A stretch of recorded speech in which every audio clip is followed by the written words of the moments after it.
ওয়াক্ত নামাজ পড়ে না, খোদার 365 দিন, একটা বছরে কোনো দিন যে ছেলেটা ফজরের নামাজ পড়লা না, তুমি কোন মার ঘরে জন্ম নিলা?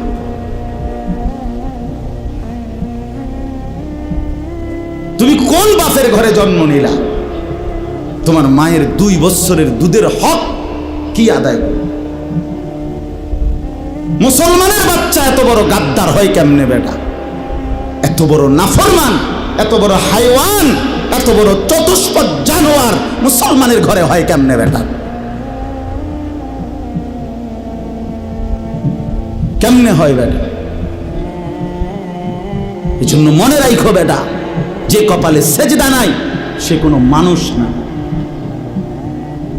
যে সেজদা দেয় না সে মানুষ নয়, মানুষ নয়, জানোয়ার। সে জানোয়ার, হাইওয়ান, এটা চতুষ্পদ জন্তু, এটা জানোয়ার, এটা মানুষ না। যে কপাল সেজদা দেয় না। কেন আসলি বেটা তুই পৃথিবীতে বেটা? শুধু ভাত, শুধু খানা, শুধু পেশাব পায়খানা, শুধু লজ্জাস্থানের চাহিদা, শুধু শাহওয়াত, শুধু জিনা, শুধু ব্যভিচার, শুধু নারী, শুধু উলঙ্গ ছবি। আরে এটা তো কুত্তা বিলার স্বভাব ছাড়া আর কিচ্ছু হইতে পারে না বেটা। এত জন্তু জানোয়ারের স্বভাব হইতে পারে বেটা? মানুষের ঘরে মুসলমান, অথচ সে তার আল্লাহকে সেজদা করে না। তুই কি মানুষ হইলি বেটা? কি পড়ালেখা শিখলি যুবক? এই ছেলে কি পড়লি বেটা? কার জমিনে বড় হইলি? কার আসমানের নিচে রইলি? কি রে বেটা? আমরা চেহারা চিনি না? এখানে দাঁড় করাই এখন বেনামাজি। চেহারা দেখলেই তো চিনা যায়। বেনামাজির চেহারার মধ্যে তো কোনো দয়া মায়া থাকে না। বেনামাজির চেহারা তো নির্লজ্জ, বেহায়া, বেশরম, পাষাণ, দয়া মায়াহীন, এমন মনে হয়।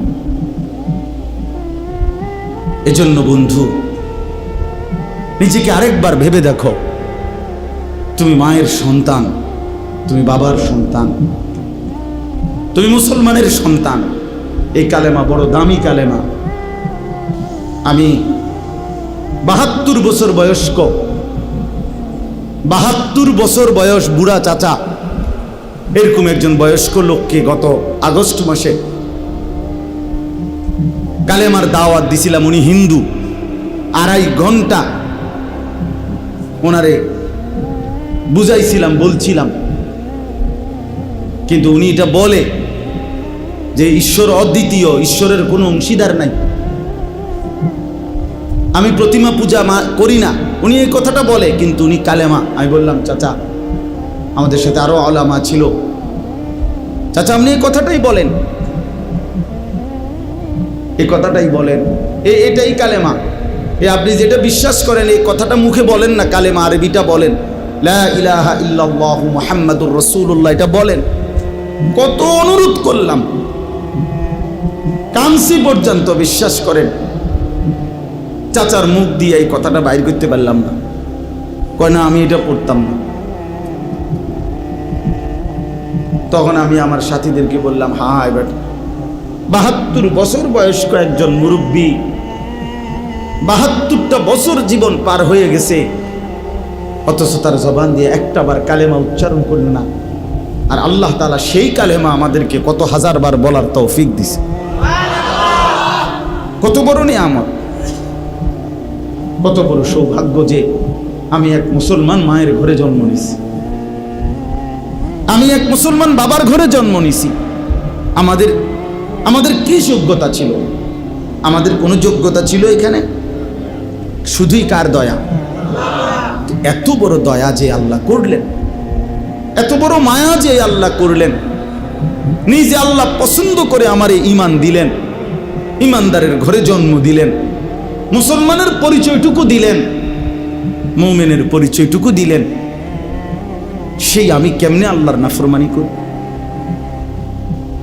রাসূলুল্লাহ সাল্লাল্লাহু আলাইহি ওয়াসাল্লাম তিনি বলছেন যে আমি আসার পরে যদি আজ মূসা নবী জীবিত থাকতো, ঈসা নবী জীবিত থাকতো, নবীজি বলেন তারা দুইজনেও আমি মুহাম্মদের অনুসরণ করা ছাড়া তাদের কোনো উপায় থাকতো না।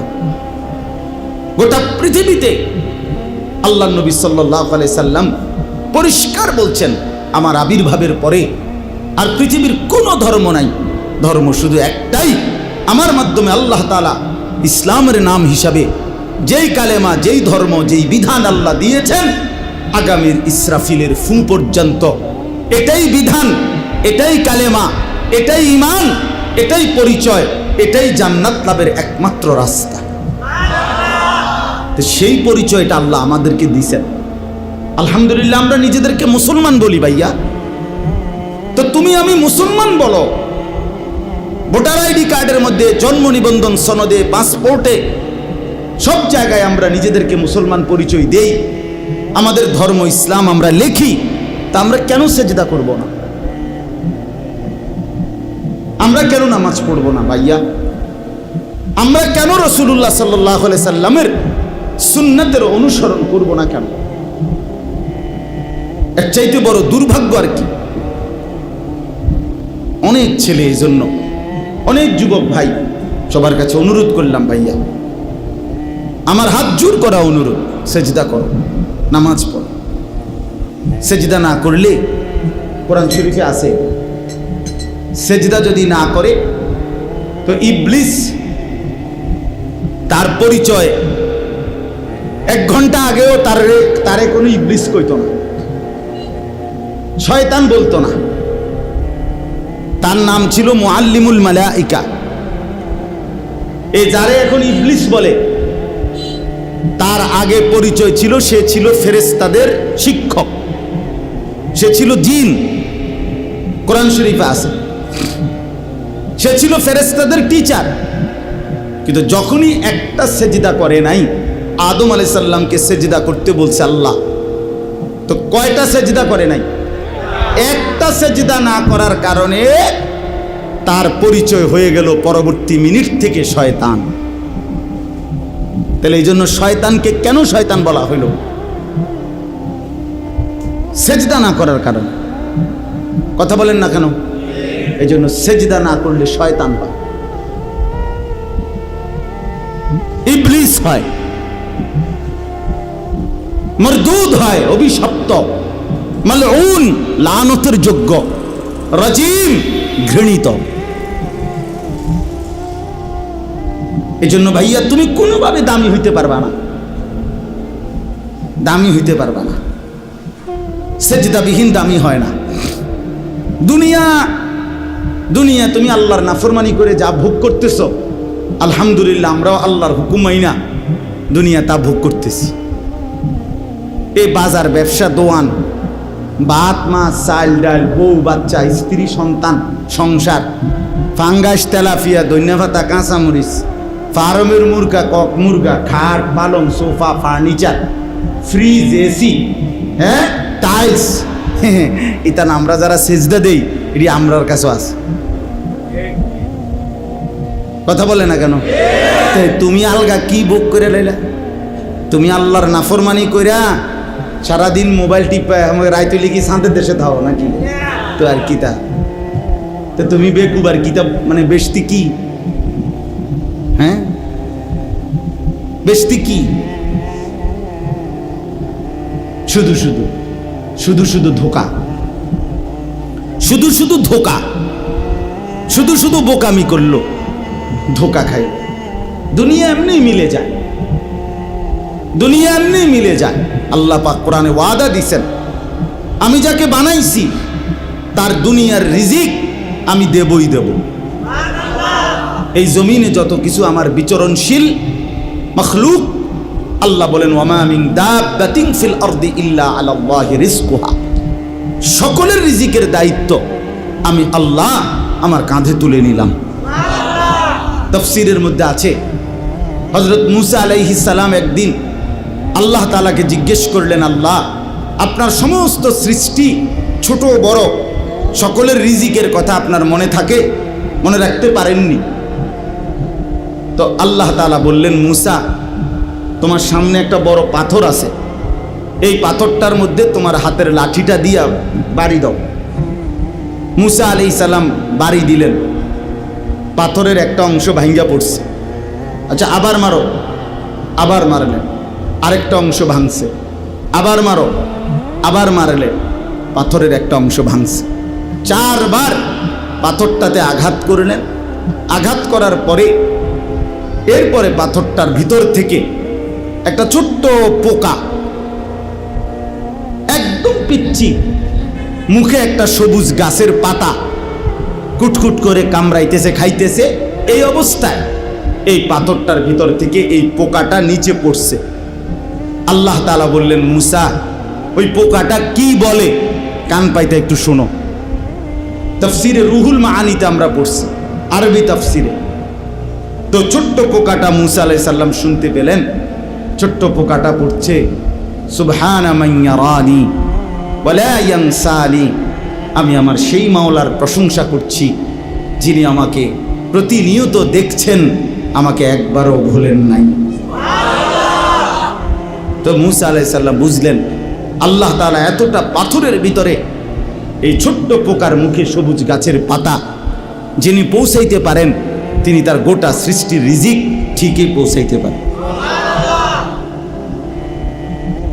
এই জন্য বন্ধু আমার, বাপ আমার, সবার কাছে অনুরোধ করছি, আমি শক্ত কথা বলছি, রাগ হইয়েন না, বিবেক জাগাবার জন্য বলছি, ঝগড়ার জন্য বলি নাই।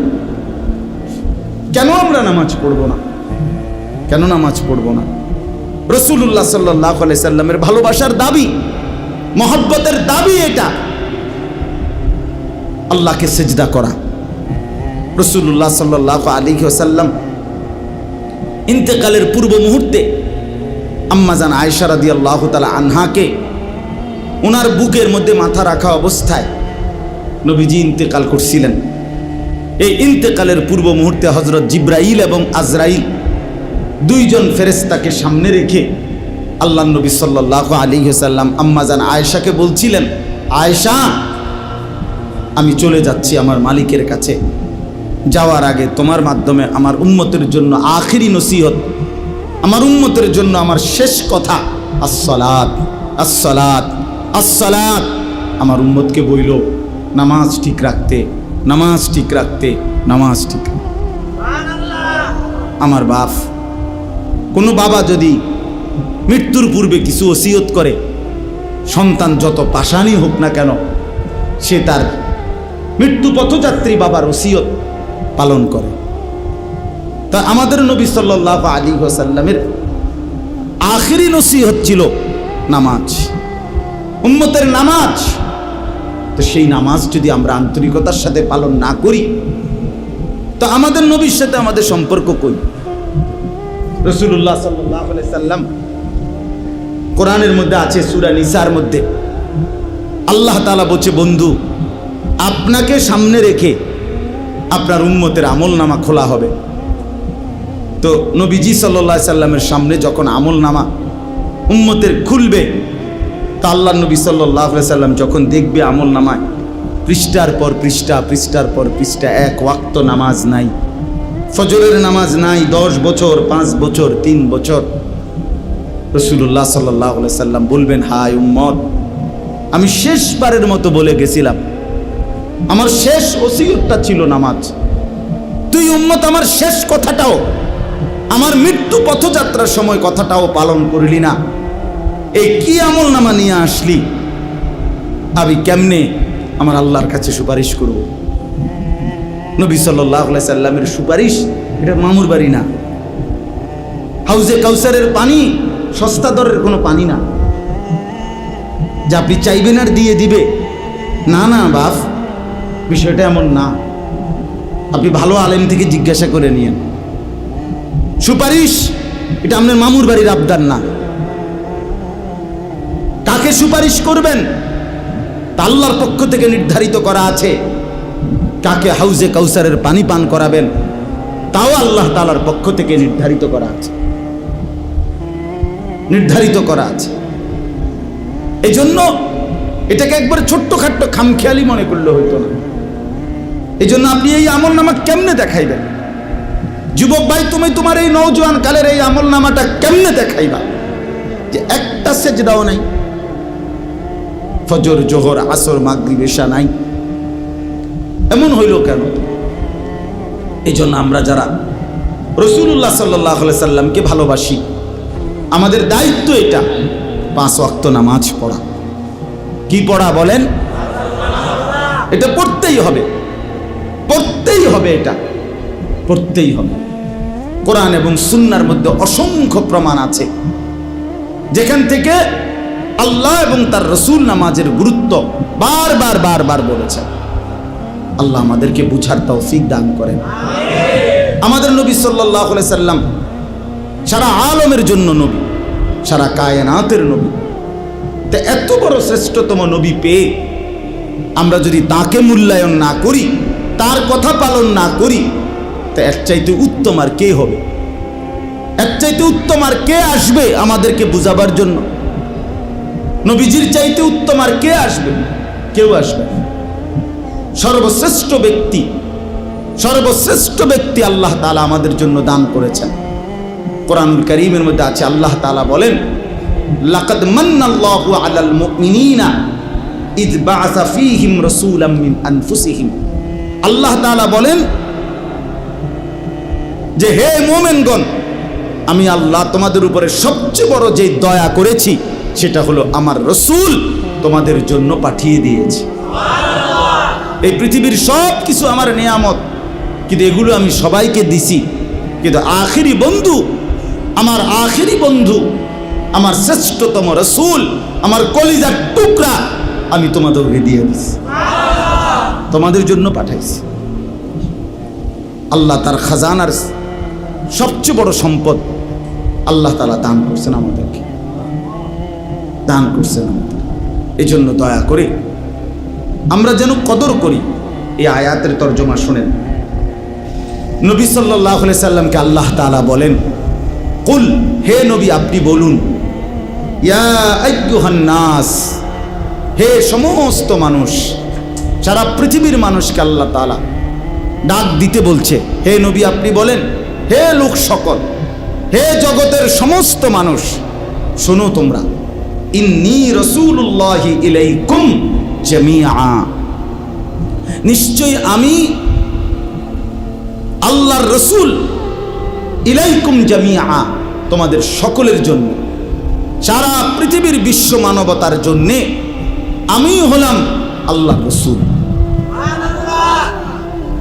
তো আল্লাহ তাআলা বলেন, আমার পরিচয়টা তুলে ধরেন নবী, আপনার পরিচয়ও তুলে ধরছেন যে আপনি সারা বিশ্ব মানবতার রাসূল। এবার আমার পরিচয়ও ধরেন যে এই কথাটা কে বলছে। আল্লাযী লাহু মুলকুস সামাওয়াতি ওয়াল আরদ, সাত আসমান এবং জমিনের মালিকানা যেই আল্লাহ, তিনি বলছেন যে আমি সারা পৃথিবীর মানুষের জন্য আমি আল্লাহর রাসূল। লা ইলাহা ইল্লা হুয়া ইউহয়ী ওয়া ইউমীতু, তিনি ওই আল্লাহ যিনি ছাড়া আর কোনো ইলাহা নাই, তিনি সকলকে জীবন দেন, তিনি সকলকে মৃত্যু দান করেন। জীবন মৃত্যু দানকারী, একত্ববাদের অধিকারী আর কোনো ইলাহা নাই যিনি ছাড়া। সেই মহান আল্লাহ রব্বুল আলামিন, গোটা কায়নাতের মালিকানা যার, তারই পক্ষ থেকে আমি তোমাদের সবার জন্য আল্লাহর রাসূল। অতএব আমাদের করণীয় কি? তো আল্লাহ তাআলা বলেন, হে নবী আপনি বলেন তোমাদের করণীয় কি? ফাআমিনু বিল্লাহি ওয়া রাসূলিহিন নাবিয়্যিল উম্মি আল্লাযী ইউমিনু বিল্লাহি ওয়া কালিমাতিহি, অতএব তোমরা সকলেই আল্লাহ এবং তার রাসূলের উপরে ঈমান আনো। আল্লাহ এবং তার রাসূলের উপরে কি আনো? ঈমান। রাসূলের কয়েকটা পরিচয় বলছে যে তিনি আল্লাহর রাসূল, আন-নবী তিনি আল্লাহর নবী, আল উম্মি তিনি দুনিয়াবি পড়ালেখা থেকে মুক্ত, যা বলছেন সরাসরি শুধুমাত্র আল্লাহর কাছ থেকেই বলছেন। আল্লাযী ইউমিনু বিল্লাহি ওয়া কালিমাতিহি, যিনি আল্লাহর সমস্ত কথা এবং আল্লাহর উপরে পরিপূর্ণ ঈমান রাখতেন। নবীজি আল্লাহ তাআলার সকল হুকুম পালন করছেন কিনা? কথা বলেন না। আল্লাহ তাআলার প্রতি পূর্ণ ইয়াকিন রাখতেন কিনা? তো আল্লাহ বলেন, যিনি রসূল, যিনি নবী, যিনি দুনিয়াবি পড়ালেখা থেকে মুক্ত, যিনি আল্লাহর উপরে পূর্ণ ঈমান রাখতেন, যিনি আল্লাহর সমস্ত কথা মানতেন, সেই প্রিয়তম রসূলের উপরে তোমরা সকলেই ঈমান আনো। এরপরে বলেন ওয়াত্তাবিউহু, এই আমার কথা শেষ। আর এই কথাটাই বুঝেন, আল্লাহ তাআলা বলেন তোমরা সকলেই শোনো। দুই কথা, এক হলো আমার রসূলের উপরে ঈমান আনো, আর দ্বিতীয় কথা হলো ওয়াত্তাবিউহু, তোমরা সকলেই আমার রসূলকে অনুসরণ করো। অনুসরণ করো, নবীর প্রতি ঈমান আনো, নবীকে অনুসরণ করো। কেন? তিনি সবার জন্য রসূল, অন্য আর কারো কাছে গেলে হবে না, তিনি একজন। এই দুইটা দায়িত্ব দিয়েছেন আমাদেরকে আল্লাহ। ফাআমিনু, তোমরা সকলেই নবীর উপরে ঈমান আনো। দ্বিতীয় হলো ওয়াত্তাবিউহু, তোমরা সকলেই নবীর আনুগত্য করো, অনুসরণ করো। লাভ কি হবে? শেষ আল্লাহ বলেন লাআল্লাকুম তাহতাদুন, তাহলে যদি তোমরা নবীর প্রতি ঈমান আনতে পারো এবং নবীকে অনুসরণ করো, তাহলে লাআল্লাকুম তাহতাদুন, নিশ্চিত তোমরা হেদায়েত পেয়ে যাবে, জান্নাত মিলে যাবে। এবার আপনারা 5টা মিনিট শুধু এই দুইটা কথা আপনারা ভাবেন। আমাদের নবী সাল্লাল্লাহু আলাইহি সাল্লামের প্রতি আমাদের দায়িত্ব আল্লাহ তাআলা এই আয়াতে দুইটা বলছে। এক, সর্বান্তকরণে নবী সাল্লাল্লাহু আলাইহি সাল্লামকে মেনে নেওয়া, তিনি যা বলছেন তাই ঠিক। কথা বোঝেন নাই? এখানে কোনো যুক্তি, কোনো পরামর্শ, কোনো দিক নির্দেশনা, কোনো মতামত, কোনো অভিযোগ, কোনো আপত্তি কিচ্ছু নেই, তাইলে ঈমান থাকবে না। নবীজি সাল্লাল্লাহু আলাইহি সাল্লাম থেকে যা কিছু প্রমাণিত 23 বছরের, যদি এটা সঠিকভাবে বিশুদ্ধ দলিলের মাধ্যমে প্রমাণিত হয় যে এটা নবীজি বলছেন, নবীজি করছেন, নবীজি সমর্থন করেছেন, কথা বোঝেন নাই, তাহলে আমাদের দায়িত্ব একটাই, এটা মেনে নাও। এটা কি করা? এটা মেনে নাও।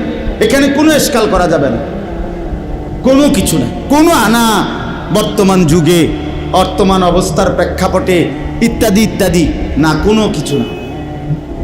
কিয়ামত পর্যন্ত তিনি যা বলেছেন, তিনি যা করেছেন, তিনি যা সমর্থন করেছেন, তার উপরে ঈমান আনা, মেনে নেওয়া খোদার কসম আমাদের হেদায়েতের জন্য, আখিরাতের মুক্তির জন্য বাধ্যতামূলক। বাধ্যতামূলক। 2 নাম্বার হলো ওয়াত্তাবিউহু, নবী সাল্লাল্লাহু আলাইহি সাল্লামকেই একমাত্র অনুসরণ করা, তার 23 বছর পুরা মেনে নেওয়া, তার পুরা জিন্দেগি মেনে নেওয়া, আর তাকে অনুসরণ করা।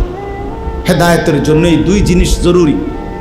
এই জন্য বাপ একটা কথা বলি, আপনাদের কাছে ইনসাফের সাথে মনে রাখেন, বাস্তব কথা হলো এটা, নিজের বিবেককে ধোঁকা দিয়েন না, নিজের আখিরাত বরবাদ করেন না। আমি আপনাদের কাছে অনুরোধ করি, আমরা দলাদলি ঠেলা ঠেলি না। ইনসাফের কথা হলো, আসলে কোরআনুল কারীমের মধ্যে অসংখ্যবার আল্লাহ তাআলা এই কথাটা বলছেন যে বন্ধুকে অনুসরণ করো, অনুসরণ করো। ফাত্তাবিউহু আল্লাযীনা ইয়াত্তাবিউনাল রাসূলান নাবিয়্যাল উম্মি লাকাদ কানা লাকুম ফি রাসূলিল্লাহি উসওয়াতুন হাসানা ওয়া ইন্নাকা লাআলা খুলুকিন আযীম মা আতাকুমুর রাসূলু ফাখুযু। বারবার বারবার বারবার বারবার বারবার বারবার একটা কথা আল্লাহ বারবার বলছে, আমার বন্ধুকে অনুসরণ করো, আমার বন্ধুকে অনুসরণ করো, আমার বন্ধুকে অনুসরণ করো। নবীজি নিজে বলছেন, তোমাদের মনের চাহিদার বিপরীতে যতক্ষণ পর্যন্ত তোমরা আমাকে অনুসরণ না করবে, ততক্ষণ তোমরা পূর্ণ মুমিন হইতে পারবে না।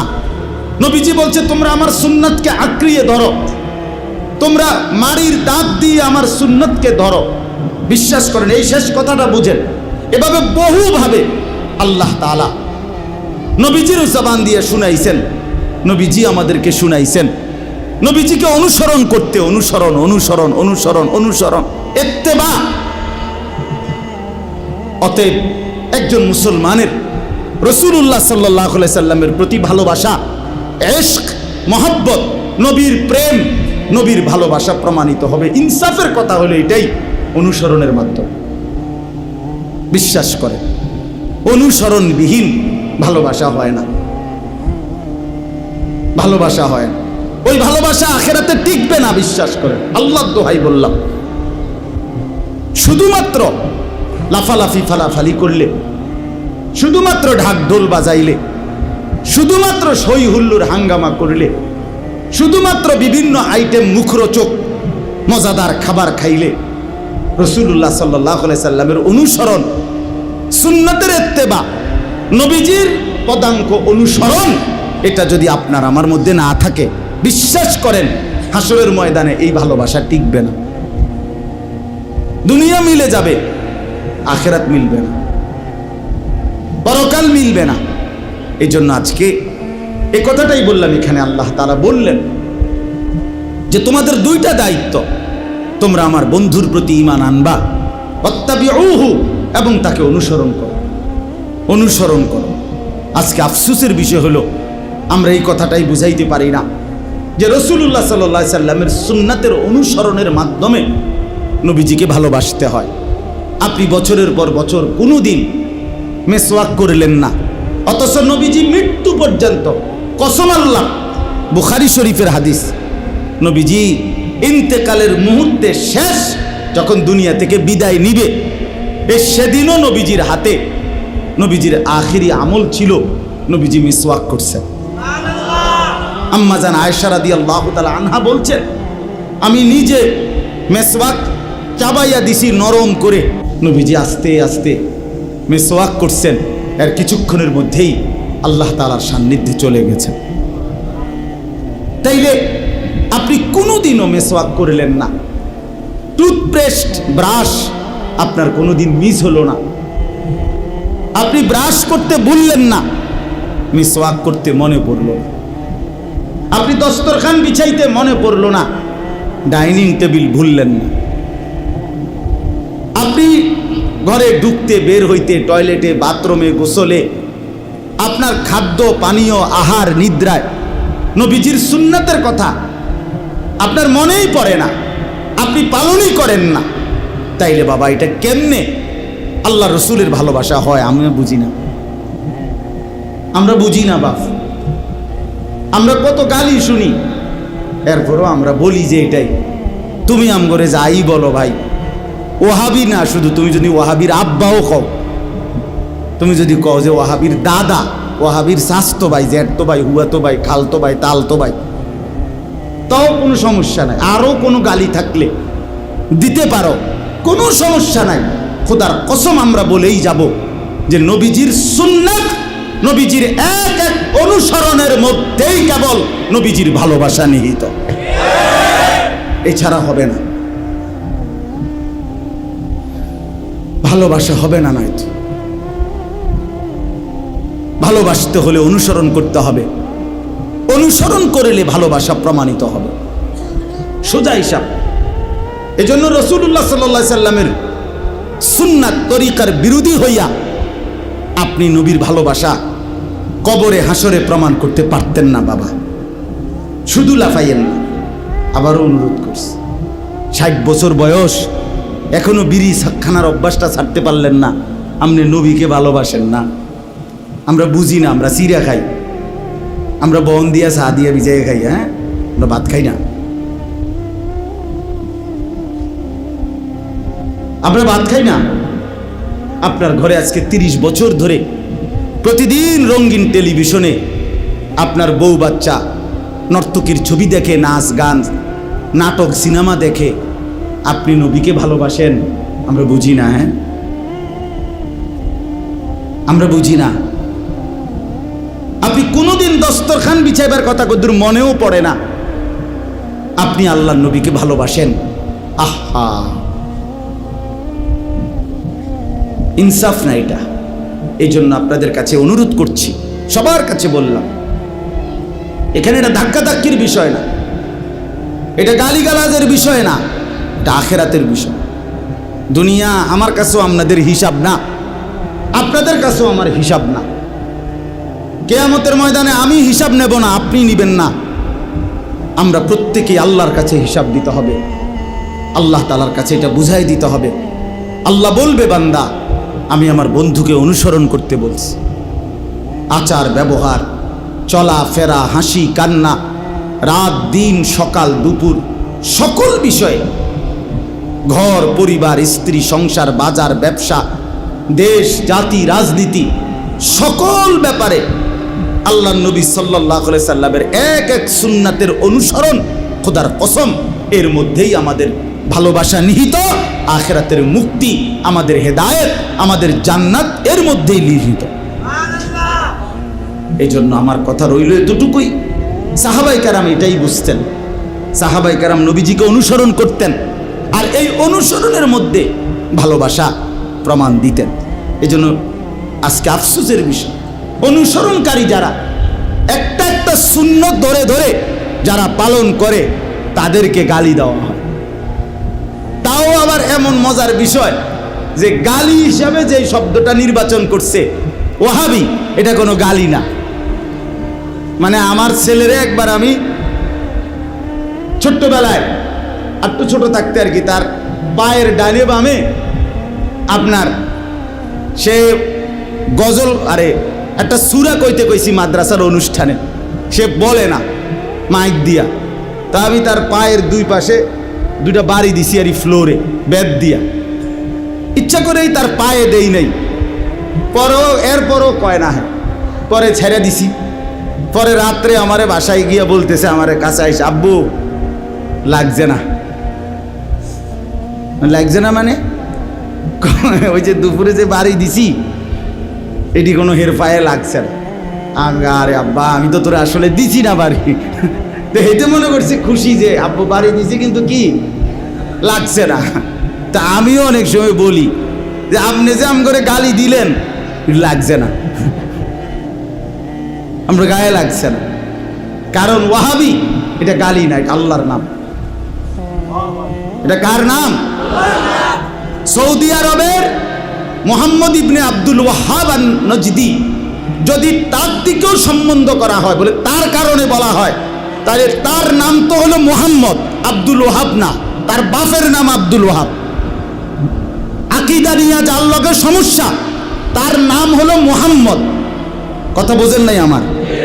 সৌদি আরবে এই ওয়াহাবি বলতে যারা বলে, আপনি জিজ্ঞাসা করেন, এমনি তো মানুষ বুঝতো না, যারা আলেম তারাই জিজ্ঞাসা করেন, মানে এই কথা বলে আপনি কারে বুঝান, কার দিকে সম্বন্ধ করেন, তো বলবে সৌদি আরবে একজন ব্যক্তি ছিল মোহাম্মদ ইবনে আব্দুল ওয়াহাব, তার অনেক আকীদার সাথে আহলে সুন্নাত ওয়াল জামাতের আকীদার বিরোধী, তো এর কথাটা বলার জন্য বলে। তো ওর নাম তো ছিল মোহাম্মদ, আব্দুল ওয়াহাব না।